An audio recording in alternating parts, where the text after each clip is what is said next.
জীবনে অনেক বেশি টাকা পয়সা থাকার দরকার, সত্যিই দরকার। কারণ আমাদের এই সমাজ আপনাকে প্রতি পদক্ষেপে বুঝিয়ে দেবে যে টাকা না থাকলে আপনার কোনোই মূল্য নেই, কোনো মূল্যই নেই আপনার জীবনের। কথাটা শুনতে স্বার্থপরের মতো লাগলেও এটাই কিন্তু চরম বাস্তবতা। পকেটে টাকা না থাকলে কেউ আপনার পাশে থাকবে না, জীবন যাপন করতে হবে একাকিত্বে। কষ্টের জীবনটা শুধুই তোমার, এর ভাগিদার কেউ হতে আসবে না। তাই তো একজন গর্ভবতী বোন তার ডায়েরিতে লিখে গিয়েছে, প্রেগনেন্ট হওয়ার পর চেক আপ করার জন্য আমার হাজবেন্ড সহ ডাক্তারের কাছে গেছিলাম। যেহেতু আমার ফ্যামিলি ব্যাকগ্রাউন্ড একেবারেই নিম্নবিত্ত, মানে হচ্ছে আমার স্বামী দিনমজুর, ডাক্তারের কাছে যেতে গেলে লম্বা একটা সিরিয়াল পার করতে হবে। আর এই সিরিয়াল পার করার সুযোগ এবং সময় কোনোটাই আমার স্বামী দিতে পারবে না, কারণ আমার স্বামী তো দিনমজুর। আমাকে ডাক্তার দেখানোর জন্য সিরিয়ালে দাঁড়ায় থাকতে গেলে হয়তো বা আজকে আমাদের না খেয়েই থাকতে হবে, আর ডাক্তারের ফিসটাও তো আমাদের জোগাড় করতে হবে। তাই আমার স্বামী আমাকে একাই রেখে চলে গেল। আর হ্যাঁ, যাওয়ার সময় কিন্তু আমার হাতে 50টা টাকাও দিয়ে গিয়েছিল,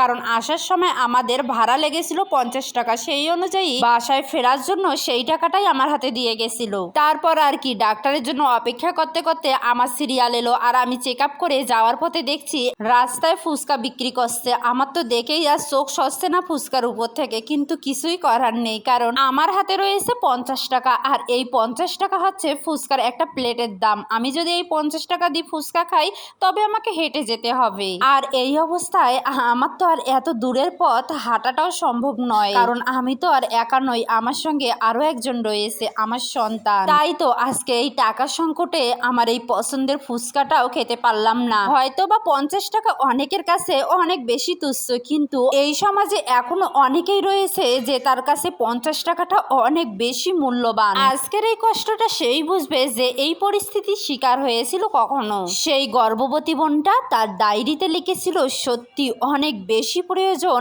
একজন মানুষের কাছে টাকা থাকাটা। যেই দিন টাকার অভাবে পছন্দ জিনিসটার উপর চোখ পড়লেও চোখ নিচে নামাতে হবে, যেই দিন সামান্য কিছু টাকার জন্য আপনার স্ত্রীকে একটা শাড়ি কিনে দিতে পারবেন না, যেই দিন টাকার অভাবে আপনার সন্তানের চাওয়া একটা সুন্দর জামাটাও কিনে দিতে পারবেন না আপনার সন্তানকে, নিজের চাওয়া পাওয়া ইচ্ছাগুলোকে কখনোই আপনি প্রকাশ্যে আনতে পারবেন না শুধুমাত্র সেই টাকার জন্য, সেই দিনেই বুঝতে পারবেন এই পৃথিবীতে বেঁচে থাকার জন্য টাকার কতটা প্রয়োজন রয়েছে।